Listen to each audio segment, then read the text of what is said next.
Good afternoon. It's your host, Coach Green, and welcome to another episode of Green Zone Preps Recruiting with Coach Green between the lines. Today we have an outstanding show for you, and man, I'm glad that you all tapped in with me this afternoon. So while you have a chance, go ahead, hit that like, hit that subscribe.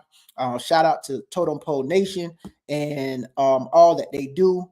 Appreciate them for giving me this platform. So stay tuned, get ready for a show. And I guarantee all the quarterbacks out there, you'll definitely want to get in and listen to the guests that I have. So here we go. 5, 4, 3, 2, 1.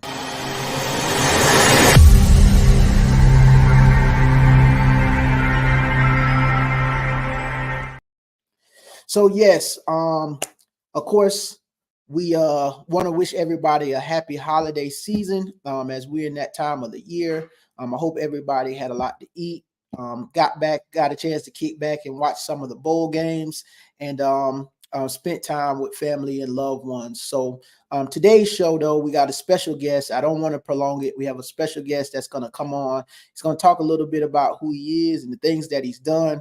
Man, I'm excited that he was able to join me today.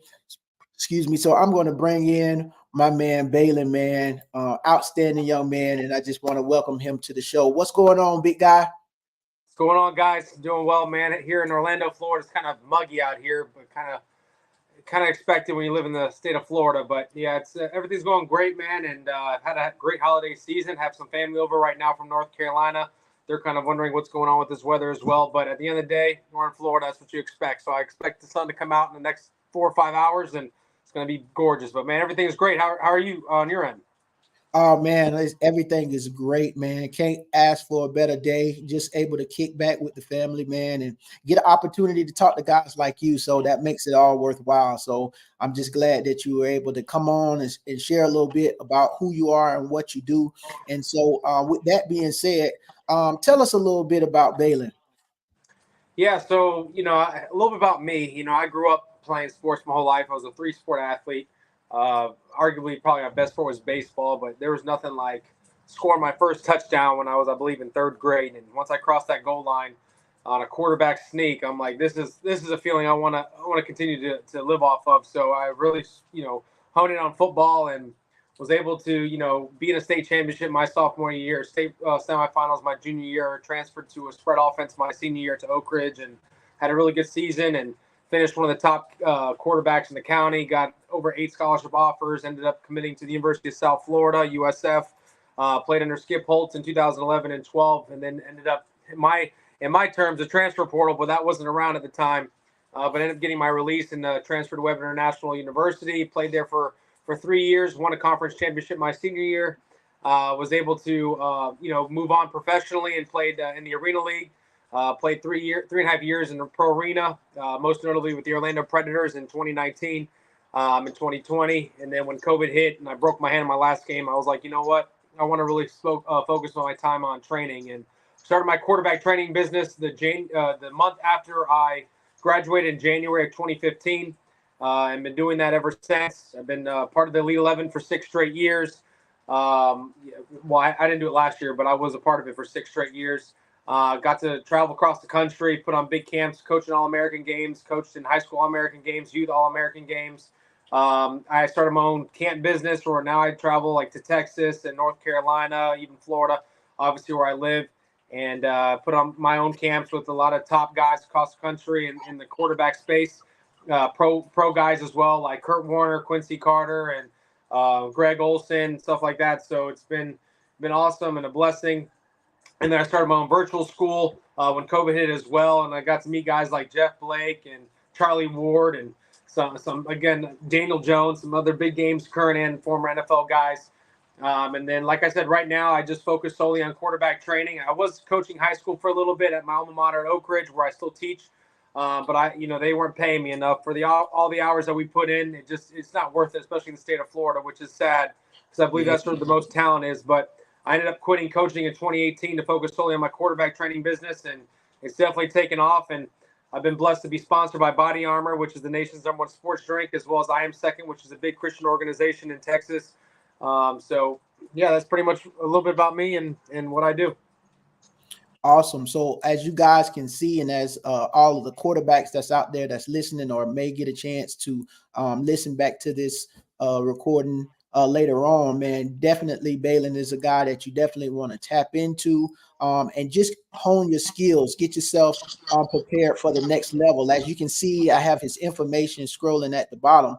And so with that being said, Baylin, what are some of the top quarterbacks that you work with both previously and currently? I know you mentioned a few, but what name or give us some of your success stories as far as the quarterbacks that you've had the opportunity to train?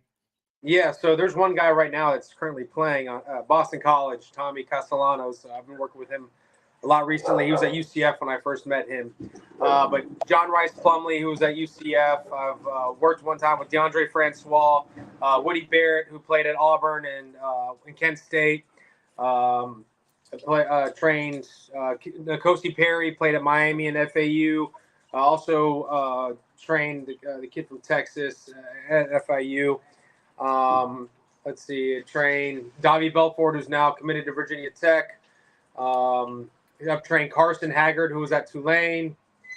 I mean, there's so many names I can't even really think about it. But Mackenzie Milton, I worked a little bit when he was on his return to Florida State.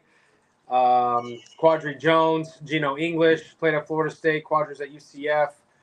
I trained pretty much all the UCF quarterbacks currently. Mm-hmm.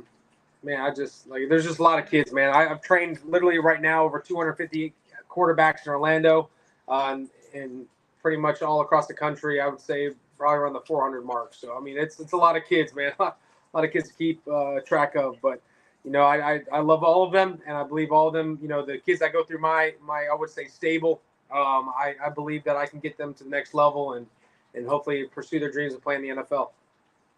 Absolutely, man. So I'm pretty sure all those guys that you've worked with will come back and definitely say that this is a guy that you definitely want to work with, just because you guys quarterbacks, you can see the success that Baylin has had, and his track record actually speaks for itself. So again, at the bottom, for those who are watching, make sure that you get in touch with Mr. Baylin. Another question for you I got real quick is, since this is a recruiting show, I want our quarterbacks out there, our young guys, guys that's going through the process. How do you navigate the process as far as with your quarterbacks from the recruiting side of the coin? Yeah, man, I've been blessed, dude. In my 10 years of doing this profession, I've been blessed to meet some of the best coaches and build relationships. And I mean, it's so awesome to see. And I think that's what separates myself from a lot of these quarterback trainers here and is the network piece. I mean, a lot of guys can develop you, a lot of guys can coach you, but do you have guys that actually put your name in a position where you're actually at the front of the line on the table at some of these universities? And I've been blessed enough for these guys to trust my process. I've coached at college camps. I've sat in meetings with a bunch of college coaches one-on-ones, and they love my philosophy and how I had developed players. So with that being said, these guys that I train really get the first shot at getting recruited by some of these bigger programs, especially now with the transfer portal. This matters. And so with this whole process, I have a big 20, like for example, this 2026 class is insane. And it's probably, in my opinion, from straight across the board, from all across the country, the number one class in all of high school football is this 26 quarterback class. And I train 5 guys right now who are in the top 15 in the country. And all 5 of them are here in Central Florida. Including probably the number 1 quarterback I would believe in the country right now, and that's over guys that most people know, like Julian Lewis and stuff like that. His name is Noah Grubbs, and if you follow my story, I've really developed that kid the last 2 years, and he's completely taken over the 26 class. But guys like Brady Hart, Michael Clayton, Carter Emanuel, Eli Hamrick. I mean, you can go down that 26 list, and they're all Power 5 guys. And so, with that being said, I love to tell my kids, and this is good advice for a lot of you quarterbacks who are going to listen, stop comparing yourself. The worst thing you do is compare yourself with offers. The worst thing you can do is say, hey, this kid's getting this opportunity. Why am I not getting this opportunity? Because you feel like you're better. You should feel that way, right? You should take pride in your work and your development, your craft. But at the end of the day, colleges are looking for certain things in certain aspects. And, regardless of what we might say, at the end of the day, they do have a standard. They do have a prototype. They do have what they would consider their, I don't know, whatever you want to call it, their development and how they want to recruit a quarterback. Not everybody's the same. So for me, my job is to really evaluate these quarterbacks based off their skill level, whether they're pro style do threat, whether they're more off platform, on platform guys, whether they can create things with their legs. Are they, can they hurt you with your legs? Or are they just straight up pocket guys? And then my job is to develop them in those areas that they need help with. But when it comes to a recruiting standpoint and their schemes for college, my job is to obviously narrow down what universities or what college schemes based off the relationships that I built with these coaches and what they're looking for to get those type of guys in front of those colleges. So it's definitely important for you guys as the quarterbacks to make sure you figure out or get with a trainer that break down your film and break down who you are as a quarterback. That way they can really help you in those aspects and then get you recruited to some of these programs because, I got guys that are offered by, let's say, Miami, and then other guys offered by like North Carolina, Notre Dame. They feel like, hey, I should go to Miami because I have those offers, but yet Miami's not looking for that type of skill set. They have their way of recruiting, or Coach Dawson has his stereotypical type of quarterback that he likes to recruit. That might not be for everybody, but just because you have this offer doesn't mean you're going to guarantee another offer or vice versa. So again, at the end of the day, in the recruiting space, make sure quarterbacks, you're listening, please. The worst thing you do, the worst joy, the stealer of all joy is comparison. So stop comparing yourselves. Focus on your craft, your journey. Everybody has their own journey, and then let the chips fall where they may. But make sure you guys are with trainers and coaches that are really marketing yourselves to the next level. And I believe that's what I do for my guys, and that's what separates my guys from some of these local trainers. Absolutely, man, and a wealth of knowledge right there for those young quarterbacks that's trying to come up through the ranks. And I know a big hurdle has been for our high school quarterbacks with the transfer portal, because now a high school guy that may be looking to come right in and play, whether he's a 3-star or a mid 4-star, now may get over recruited by a kid that hits the portal that has already been in the college system for a year and kind of has matured from that standpoint. So what would you tell those young guys that's in that position as far as that may be getting hurt by that transfer portal? Yeah, my biggest advice for kids is if you get an offer, commit, especially in high school in your junior, senior year. If you're not getting recruited by your sophomore year, you're already behind the 8 ball. I'm talking to colleges right now that are almost done with the 26 class, looking at the 27 class. And these guys are juniors, going to be seniors, are like, yeah, it's my turn now for getting recruited. Sorry, guys. These coaches are working 2-3 years in advance, and it's sad. It's because of this portal. Colleges used to rebuild, or they try to get new staffs to rebuild a program, but now the game has changed with this transfer portal. Now you got to win now or you don't have a job. So there's no more rebuilding. And now we're reloading. That's how these colleges are looking at it. So if you're not that 3, 4, 5-star athlete and don't have offers, the junior colleges are the ones that are winning in this scenario because they're going to get all the guys that should have been Division I caliber, Power 5 or Group of 5 guys that are not getting those offers because the transfer portal, especially in that quarterback position. So guess what? Now all these junior colleges and these community colleges are getting the top quarterbacks, and now you're starting to see that type of level very competitive. But at the end of the day, if you have an opportunity, in my opinion, especially your junior year going into your senior year, I would definitely consider committing right at that Christmas time, right after your junior year season, because if you don't have an offer, I'm going to be honest with you, going into your senior year, like we're talking August of your senior year, you're going to end up, either getting a preferred walk-on at the last minute because they can't get a portal guy, or because, the guys that they really wanted ended up decommitting or something, or you're going to end up going to a junior college. So that's my advice. Some people might not agree with it, but I've been in this profession long enough, in these communications, these networking opportunities with these colleges, to know how the game and recruiting has changed. And so, like I said before, if you're in that 26 class, you're right now in the heat of it. It's really picking up now, and that 27 class is about to get started. I believe over the summer it's really going to kick up, especially for these camps. But if you're in that 24 class right now, and the 25 class, you're pretty much at the brink of what's available because of the transfer portal. So if you have opportunities, definitely highly consider making those unofficial visits or official visits and figuring out if this is the school you want to go to or not, because you could easily be lost because of the portal. And honestly, I tell all my quarterbacks now, treat every school like a junior college. It doesn't matter if it's Power 5, Group of 5, or NAIA, Division 2, Division 3. Every school now is a JUCO because you can just hit the portal. So if you really want an opportunity let's say you have a small school compared to a junior college or no schools at all. I mean, I would definitely consider stop worrying about the preferred walk-on opportunities because you want to be a Division I athlete. If you have a D2, D3, go to those programs, ball out. First of all, you got to win the job. Give you 2 years, right? You might redshirt. If you go and compete, okay, great. If you're that guy, because again, let's be honest, let's call a spade a spade. If you're a Division I talent, you should walk in any program feeling like you should be the guy as a freshman. I don't care who you are, because if you're not, then that's probably the level you should be at. So if you think you're Division I, take that opportunity, whether it's D2, D3, humble yourself. As long as your college is paid for, obviously that's what matters because you're earning your degree at some point. Go compete, win the job, give yourself 2 years, be the guy, then hit the portal because now you have a name, you have a resume.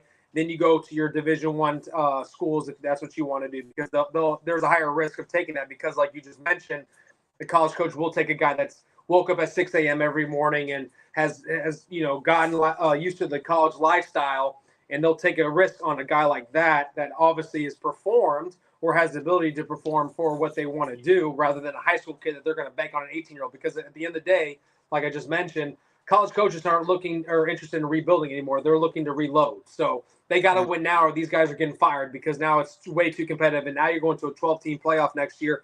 There is no more time to rebuild. We got to compete for national championships now because these bowl games are honestly becoming meaningless. And now you're just seeing guys opting out for the NFL draft, which that's smart. But at the end of the day, it's just taken away from college football. So these coaches are not worried about, hey, we want to take a, nice, cool looking, high school athlete. We're going to go for a college guy that has experience and that's used to that lifestyle so that they're able to put themselves in a position to win. So that's my advice for you guys, and treat every school like a junior college. If you don't get the big offers that you want, go and be the guy because you think you should be on that level, perform, then hit the portal. And that's just my opinion. Yeah, absolutely. And to that credit, man, I would tell these young athletes, whether quarterback or any position out there, the best thing to do, which I'm finding out or just known over time, is try to get in that early signing period. Because the earlier you can get in, the better and more advanced you'll be going forward. A perfect example, and Baylin, you may know, on the kid from our area in Pinellas, a kid by the name of Anthony Calandria. He was a quarterback, played, was a 3-star guy, but was able to enroll at Virginia in that early signing period, got in there, worked in the spring, end up overtaking that starting job. And now, he has a bright future there at Virginia. And it was because he was able to get into the system, get bigger, learn under Elliott and just get to know that system and be ahead of the game versus coming in later in the process and having to, kind of learn on the fly. So definitely getting in early and trying to get into that early signing window and graduate in December is definitely the route that most of these young men definitely needs to go. But Baylin, I saw that you guys you're going to have a camp that's going to be in January. Talk to the young men just a little bit about the camp. As you can see, the information is at the bottom. So just let them know kind of what's going to go on at the camp, who you're going to have there, special guests. Yeah. So I usually have a bunch of media outlets at my camps. I always do a camp around the holidays. So I had one for Halloween, Thanksgiving. I had a Christmas camp a couple weeks ago, and then I'm going to have a New Year's camp, which is on January 7th. And then I'll have another one in spring break, and then I'll have about 3 in the summer. So I usually knock out about 9 or 10 camps a year. And again, they're always around the holidays because that's when kids and parents have off. So they're able to make the travel. I got people coming from Georgia, North Carolina, Texas, California, New York, people flying in all over that come to these camps. So I always like to, spice it up a little bit. I always have like a celebrity guest come in that I don't really market, that if you're at the camp, you get to obviously get the chance to meet, or they'll just pop up. But for this camp, I actually started this camp about 6 or 7 years ago with Steven Garcia, who was in the Tampa area, and he's become one of my best friends. And so he will be actually joining me in this camp, along with Garrett Johnson, who played at Kentucky and the Chicago Bears. He's a really good friend of mine. He's got his own brand built on faith. So I like to bring guys around me that are heading in the right direction, or at least has the same mindset as myself, as long as it's always about the kids and that's where the focus is, but also driving the Christian aspect of, faith first always. And so those are the 2 guys I have slated right now as coaches. I might bring in a couple guys, again, former NFL guys, that will just show up and so that they can talk to the kids and these kids get to meet them and stuff. But again, I don't really market that because I love the element of surprise because you never know who's going to be at my camps. So that's what's coming up again, January 7th at Jones High School from 2:30 to 4:30 p.m. It is a Sunday, and it's right before the national championship. So I like that type of mind frame, and I always bring in guys that maybe played in a national championship or competed for one, and have them talk to kids and hear about their stories and stuff like that, especially around this time. So that's coming up. And again, if you missed this camp, I have another one coming up in March, I believe March 17th, around St. Patrick's Day. It's usually during spring break. So if you have an opportunity to do that. But again, I have about 9 or 10 a year, and I usually travel. I'll do one in North Carolina, a couple in Texas, just kind of spread my brand, nationally. So that is exciting stuff. But that's what's coming up. Awesome, man. So, young quarterbacks, you can see the information is down at the bottom again, and they can just go and register at on your website, right? Yeah, it's my first and last name.com. Yep. Yep. So I have that as well on there at the bottom of the screen on the ticker. So again, all you quarterbacks, if you're in the Orlando area or the state of Florida, or you just want to travel down to our beautiful state, Sunshine State, and get with the elite quarterback trainer. The information is, of course, is at the bottom. You definitely don't want to miss that. That camp, because this will be a wealth of knowledge for you young men to get to grasp that you can take back to your places of abode with you for the season. Get yourself prepared. So, but moving on, man, we're gonna talk a little college ball, a little college talk, a little college quarterbacks. And I see you wearing your Miami gear. I know those guys have a game today there in the Pinstripe Bowl, playing in New York. So, what's your thoughts right now on Miami in the program? As far as just what do you see from Coach Mario Cristobal and the way that he's got these guys headed in the right direction? Yeah, I like, I'm it's been a blessing, man, because I grew up a Canes fan, right? And I got to play against Miami. I redshirted, but it was in 2011 when they came down to USF. We actually lost 6-3. It was a weird game, but Wounded Warrior Project game. But it's been a blessing to be, really connected with University of Miami. And ever since I started my training business, I've just had ways of connecting with them. Every coaching staff every year, they've reached out to me through Twitter, especially the quarterback coach, and I've had great relationships with Coach Ponce, who was there before Coach Dawson, and then Coach Dawson reached out, and I started building a relationship with him. So it's been really cool to see my relationship grow with the University of Miami, which is crazy because, again, that was my childhood dream school. My dad grew up in Miami, so all my family from my dad's side's in Miami. So they lived like 3 blocks away from Coral Gables in the University of Miami campus. So I grew up on it, and that's why I became a Canes fan. And I even named my son's middle name Kane. So that's where we're destined to be, and I'm sure he'll have an opportunity to play there one day, Lord willing. But yeah, so it's been great to build those relationships. So I actually know Coach Mario and Coach Dawson. We've spent some time together in unofficial visits when I take Brady Hart and Noah Grubbs over there, and hopefully some of my other guys throughout the next couple of years or whatever. But, it's I love the mindset there. It's just sad to see that all this talent and they can't win games. I just don't understand it. I don't want to blame it on coaching because at the end of the day, the kids do have to perform at high levels. I think that they rely too much on their name rather than their performance. And at this time, no one's scared of Miami anymore.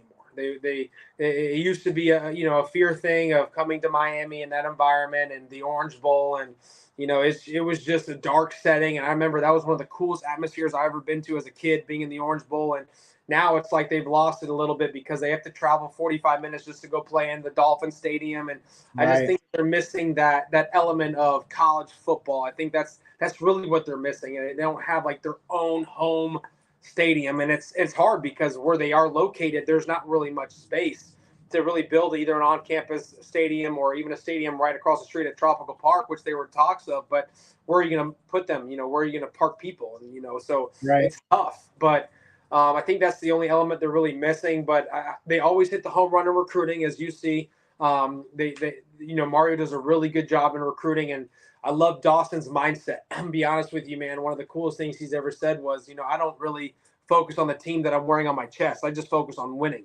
So whether it's Miami or wherever he's came from, West Virginia and, all these different programs, he only cares about winning. And I think when you have that type of mindset and you're aggressive eventually it's going to click. I like Miami's chances today. I do believe they have the talent and the roster to really win this game today against Rutgers. But if you notice, they've kind of the last half of the season they've kind of spiraled in the downhill spiral. So I think Miami can take advantage of this. I think Ja'Cory Brown, with his dual threat abilities, can really showcase himself, and I do believe he's going to end up hitting the portal after this game. And this is kind of his way of showing colleges across the country, hey, this is my talent. And, if you're going to put yourself in a position to be recruited, you're going to have to perform at this stage today. So I think he's going to do well. I think Miami does win this game today. Obviously, I hope so as a Canes fan, but I do from a betting standpoint. And I'm not encouraging betting, but if I'm a betting the 1.5 underdog, I'm taking the Hurricanes today against Rutgers. But yeah, I just hope this program can get it together, and they need stability. I mean, honestly, there's no stability at the University of Miami, and it's always a turnover in the coaching space. I believe there's hold on. All right. I just believe that the University of Miami has no consistency in the coaching building. So there's always a turnaround, whether it's a defensive coordinator does a really good job and then they're out of there in a year, or an offensive coordinator they're so mad about they only give them 2 years and then they're out. And then if you do have success like Rhett Lashley, you're there for 2 years. Now you're a head coach somewhere. So I believe Miami is used as a really good resume builder for a lot of these coaches, and they don't stick around that often. And that's what kind of hurts Miami, because again, at the end of the day, the only way to really win is to have consistent success. And once you have either success or failure, those guys are out of there. So they just need stability. They need to give it some time and let it all play out like it's supposed to, and then let the talent take care of itself. But at the end of the day, you have to have consistency, and I believe that's where Miami lacks. And I believe that with Mario being there, and he's there long term, in my opinion, I believe things will start moving in the right direction. But one thing Miami never lacks is recruiting. It's just sad to see that these top recruits don't win.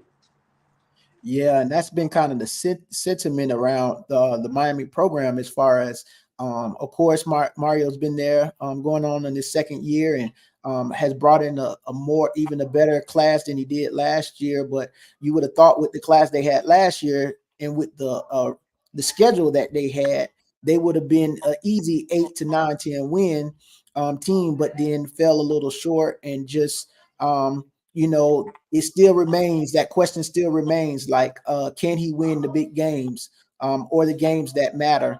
I know one thing right now is surrounding the program is the quarterback. Like you kind of touched on, they did lose TVD in the transfer portal. One of their the backup quarterback, Williams, who was looking like he was taking steps forward, got hurt and probably is going to miss the spring. Then Ja'Cory, he's probably putting some stuff on tape because he's probably going to hit the portal.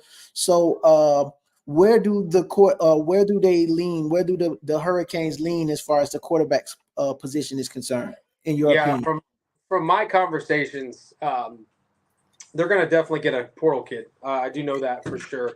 I'm hoping it's Cam Ward. I think he's the home run hitter. It's going to be interesting to see if Cam Ward doesn't end up coming to the University of Miami, either declares or even goes to maybe FSU. It's going to be interesting to see what that second option looks like. But I do believe that, Dawson's going to go after a portal guy that's going to fit his scheme. I think that's where they're headed in that direction. I do believe that they think Emory is the next big thing. Obviously, he showed signs of that against Clemson and Florida State, and he's only 18 years old. He's a young freshman, true freshman at that. So I believe they're going to maybe give him one more year to learn under somebody else. I don't believe that, from my opinion, I don't believe he's ready to lead a team yet to where Miami should be. I do believe in the next 2-3 years he can get there. He'll be kind of like a better version of the McCord kid from Ohio State, where you kind of wait your turn, but you have the gifts to do it. Just got to wait your turn. But at the end of the day, Miami has to win now. That they're that type of program where you can't rebuild, which it seems like they've been rebuilding since Manny Diaz and Mark Richt. So there's just continuously rebuild. No, it's time to reload and continue to match this every year of having the top class, recruiting top 10 class every year. So now they have to have a trigger man, and it's sad to see where Tyler Van Dyke went. I thought he was going to be, obviously he went from Heisman candidate to now he's in the portal getting benched by a true freshman, right? And Right. that again plays a lot with scheme. Rhett Lashley's scheme, I believe, is one of the best schemes in all of college football. He was a home run hit, I believe, as an offensive coordinator when Miami hired him. And then look, in 2 years, what did he do? He took a head coaching job, and look at SMU right now, conference champions, and they're playing Boston College right now. So, Right. it's sad. Again, it's like a revolving door for the Hurricanes in the coaching space. But at the end of the day, the quarterback position is so key. And, now Dawson's going to have to get a guy that fits his mold. Now we're going to see what type of quarterback he's going to recruit or bring in, because this next move is a Dawson move. It's not a guy that Mario recruited or a guy that, Rhett Lashley brought in last minute with Tyler Van Dyke. It's going to be, Dawson's next up. And his track record has proven if he brings in a guy that fits his scheme, we're going to win a lot of games, or at least put ourselves in position to win every game, because the offense is going to be so explosive. So this next move is a critical move in the transfer portal, which I believe if they hit Cameron Ward, and if you see some of his history in the offense that he calls, we can have a special season. And I believe and people might disagree, I think he's a better version of Derek King. And Derek King brought us a lot of wins, and it was exciting, and we're beating Florida State by 50 points. And it was, but again, that was Rhett Lashley's offense. That was his style of guy that he wanted to recruit, and it worked out well for Miami. But I believe Dawson's next move, if he can get a guy like Cameron Ward with this offense, and he comes in for the spring, Miami might have that season that we thought we are going to have this year with 10, 11 wins and competing maybe for a 12th spot in the playoffs, because the ACC is so weak. So we'll see how it all plays out. But yeah, man, they just got to get a trigger guy, and I believe they're going to look for a portal kid. Gotcha. So I know that you got your canes and stuff on, and they're getting ready to kick off in a few. So I'm not going to hold you much longer. I do have one last question, and this is a neutral. I know you're going to be a little biased, but out of the three schools, and kind of where each of them stand as far as Florida didn't have a good year. Their coach could be on the hot seat. Well, he is on the hot seat, maybe on the way out. Florida State was slated. They went 12-0, 13-0, didn't make the playoffs. And now there's a lot surrounding that program. And then you kind of just touched on Miami. But from the big three, which school do you see in the best position going forward to have the most success out of the big three, out of those three schools, and why? Yeah, I mean, I'm gonna be honest with you. It's a tough one, because there's two schools that I would say. I would say one, Florida State. I think they're leading right now just because the season they just had. And I believe that Mike Norvell, he does a great job of recruiting, but where he hits the home run is the transfer portal. We might as well call it Florida State transfer, because, last year they won all their games because of transfer guys, and they hit the home run in it, and they obviously capitalized in that, and that's why they went 12-0.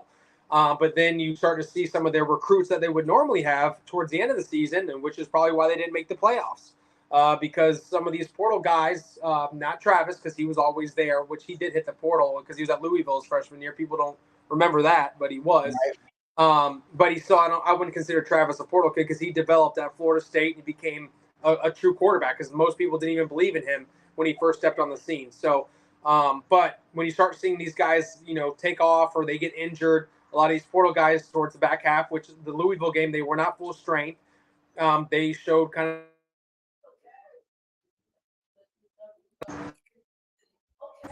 You got me? Yep, I got you. Sorry about that. Sorry, coach was calling me actually. But so anyways, I think Florida State's headed in more of a better direction, in my opinion. But I do believe of the three schools, you call it bias, I think Miami is in a position where they're gonna, over time, I think they'll be better, because if they have stability there, their recruiting class is getting better, and obviously they have the money to match the NIL, so they're gonna get the portal kids that they want. I think that's where they win in those categories, is the NIL, because they got big money in Miami, and you can get business behind you with millionaires, lawyers, and alumni, that you can really get any kid that you want. And then you got Rick Ross walking you around the city of Miami on South Beach. Cameron Ward would be foolish to not think after he left that trip, like, I'm already a local celebrity and I'm with these guys. So that's what you get at Miami. 33 guys hit the portal at Florida State. that's kind of scary because obviously now that they feel like they can never compete for a national championship because of what happened this year. But let's not forget that they're going to a 12-team playoff next year. So regardless, they would have made it. So I don't know what's going on there. There might be some talks that maybe Norvell leaves for a bigger job. They've been denied in the SEC, so Florida State will have to stay in the ACC. The Big Ten office, I think, also declined them. So we'll see what movement happens there with Florida State in a different conference. But right now, they lost 33 kids to the portal. That's pretty scary for a Florida State program that just went 12-0. So don't know what the issues are there unless these coaches are telling them, hey, we're going to do exactly what we did last year. We're just going after portal guys. So if you're not a starter, you're not contributing, we're going to replace you in the portal once this whole bowl season ends. So it's going to be interesting to see that. Florida, they have too many identity problems. They need to figure out what they need to do offensively. I feel like they're unfortunately at the lowest of the. I think the recruiting is not good. I believe if you have a guy like Max Brown, this is a perfect example. You have a guy like Max Brown who is a highly touted quarterback coming out of high school, and next he's your guy for 2 games at the end of the year. The next his next destination is Charlotte. I mean, you went from a Power 5 program to Charlotte. That's so that you're telling me that's the type of caliber of athletes you're recruiting at that position. That's pretty bad. So they need to and he's a talented player. I believe Florida needs to do a better job recruiting. They just lost their best couple players, I believe. One of them went to Georgia, ETN. So, I mean, if you can't beat them, join them, right? I feel like that's where Florida's at this point. I think these guys don't believe in the system. I believe that they don't think that Gainesville is the opportunity to win games, and they're out of there. And they didn't even make a bowl game this year. It's pretty sad. So, I hate to see it. I seem biased because I'm a Hurricane fan, but at the end of the day, I'm a quarterback trainer, and I want all my guys to be recruited by all the 3 schools that you just mentioned, even UCF, who's now a Power 5 school in the Big 12. I want all these guys to be successful, but it's unfortunate when I see sometimes how these guys recruit, and the results is what you get. And so I believe Miami in that recruiting space is headed in the right direction, which is why I believe over time they'll be the better school. But right now, the best school of those 3 is probably Florida State. Yeah, I would definitely agree. And I just know the pecking order. Definitely UF is last, just because this is a dark cloud that's hanging over the program. And with Napier fighting to save his job, I don't even think that if he won 7 or 8 games, it would save it, just because he would have to repeat that the following year. And then also I don't know if you've seen their schedule, but they might win 2 to 3 games next year.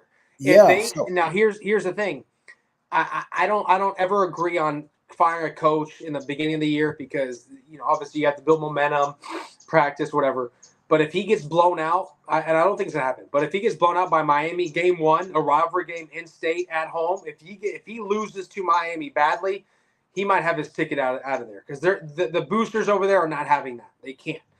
There's too much pride in that program. His next game will be the University of Miami, an in-state rival at home. If they lose that game in an embarrassing fashion or even like by 2 touchdowns, he's fired. He's out of there. There's no way they can keep him because at this point he's hanging on the cusp of his job. I believe he should have lost his job if Tennessee would have blown them out. If Tennessee would have went into Gainesville and beat them soundly, I think that was his last week. But because he won that game, he saved his season. So now they're really curious to see how he's going to go into the spring, how he's going to attack recruiting, how he's going to hit the portal. It's already shown that a lot of his top guys are leaving. So what are you going to do now? Now you got Mertz coming in. Now you got DJ Lagway, who's a high-profile guy. What are you going to do in the quarterback position? Because I bet you the boosters want to play the young guy. So we'll see how that all works out. But if he doesn't win that Miami game by a convincing fashion, or at least try to win that game, his days are probably over in Gainesville because that schedule's way too lethal. Oh yeah, it's real daunting, and from your words, in so many words, it's a mess over there. It's definitely a mess, but and it's sad. It's sad. It really is. Yep. But final thoughts, brother, man. Is there anything that you want people, the young quarterbacks, your fans, everybody who's following you, is anything you want those guys to know, and anything you want to leave with them before you get out of here and go watch your Canes? Yeah, keep Christ first always in what you do. Make sure you read your Bible every single day. Listen to your parents. Us trainers will say the same thing. Parents, teach you or try to tell you, but you won't listen to them. You listen to us. the end of the day, we can love you so much, but your parents are the ones that love you the most. So make sure you don't disrespect them. Actually, listen to them because they want what's best for you at all, circumstances, because they are your parents. So, that was my biggest regret in life, is not listening to my dad. My dad played college football at UCF, and I thought he didn't know anything about football, and I was completely wrong. And it's because of how hard he was on me, I was able to live out my dream. So you kids listening, make sure you listen to your parents, your coaches, but most importantly, keep God first always in what you do, and stop comparing yourself to others. Get off Twitter. Stop comparing yourself to these offers. Focus on your craft, because your journey is different. I told the kids, and I even have a quote that I haven't even released yet, but this is a quote that I have. It's, I can train all the quarterbacks the same, but they all play differently. So make sure at the end of the day, you focus on your craft and what you need to mold to get you where you want to go, and always keep Christ first, and I'm sure good things will happen. Amen to that, brother, man. Good wise men always says words of wisdom. So we definitely appreciate you. Thank you for stopping by, man. It was awesome hanging out. Of course, you're always welcome, and we definitely need to do it again. Man, you guys definitely tap in with Coach Trujillo. I hope I said it right. Did I say it right? Trujillo.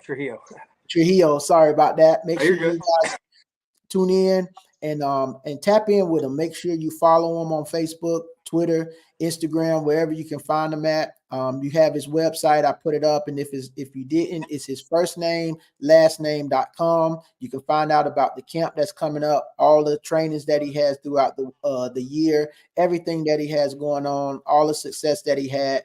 You guys definitely want to make sure that you tap in with him. So, man, again, I appreciate you.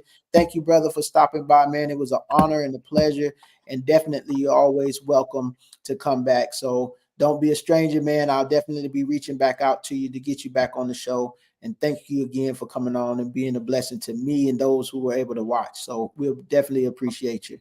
Yeah, I appreciate you, man, having me on here, give me the time to really talk about what I do in these kids. And I do want to give a shout out to all the trainers out there. You guys are making differences in kids' lives.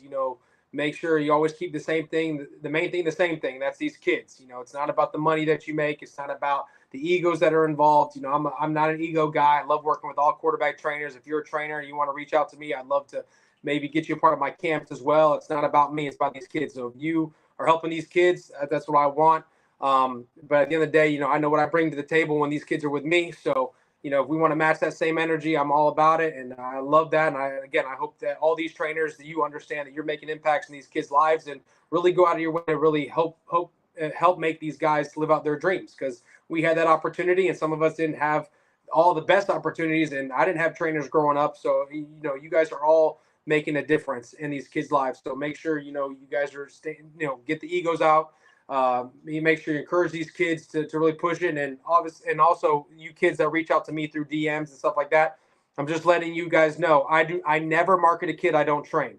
Now I have no issues in evaluating your film and telling you what you need to work on, but I can't help you recruiting, because at the end of the day, if I don't see you in person, I don't know what you really need to work on. So I'm not going to put my business on a kid that I've never seen in person. So I just won't do that. So I know a lot of kids, you guys reach out to me and ask, help me with recruiting. And as much as I want to, I just can't, because of the networks in the business that I've built with these colleges and these networks. I have to see in person before I can say, hey, I'm going to put my name or give you guys opportunities. And I do that for all my guys that I do see in person, but I don't mind helping.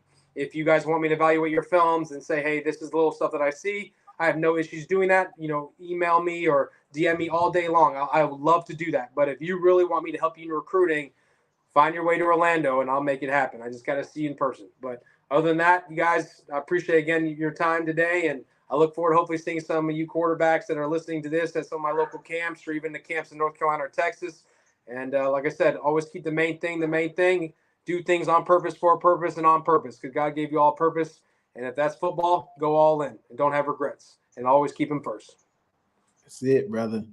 That's it. Well, thank you, man. I know now it's time. It's game time. I know they kick off in another hour, but you probably got your man cave set up. You got the snacks all to the side. You got everything ready to watch the Canes in action. And those guys are on at 2:15, and they're playing Rutgers in the Pinstripe Bowl. So if you guys want to watch some good football, definitely check out the Canes today at 2:15. So Baylin, thank you again, brother. Can't stress enough how grateful and appreciative I am for you coming on and stopping by just to share the wealth of knowledge to our young men, our young quarterbacks that's up and coming. And like I said, just can't wait to get you back on the show and make you a regular. So Yes, sir. Appreciate it, man, and I appreciate the platform. God bless, man. Happy New Year. Let's win 2024. But we gotta get that win today first. Go Canes. that's it. All right, brother. Have a good one. All right, man. Be blessed. So yeah, man. Hope you got a chance to just check in and listen to today's episode. Baylin was a tremendous asset to the show today, just giving us all the wealth of knowledge that he had, and just giving us a lay of the land for our young quarterbacks and the state of recruiting from the quarterback position, and just different things that is going on in today's recruiting world as far as that's concerned. So thank you guys again for tuning in for another episode of Green Zone Preps Recruiting with Coach Green. Between the lines, this was a great pop-up show. Didn't want to leave you guys without bringing you a show for the week, so I felt that it was necessary to get Baylin on just to talk about some things that will help out our quarterbacks. So stay tuned, because I have more guys to lined up, more guys in store for our young prospects, our recruits, that you guys can get to learn more about the recruiting process and what it means to be a student athlete. So until the next time, I'm Coach Green signing off, and can't wait to look forward to the next time we get together. All right, Coach Green signing off. Happy New Year to all of you guys, and be blessed.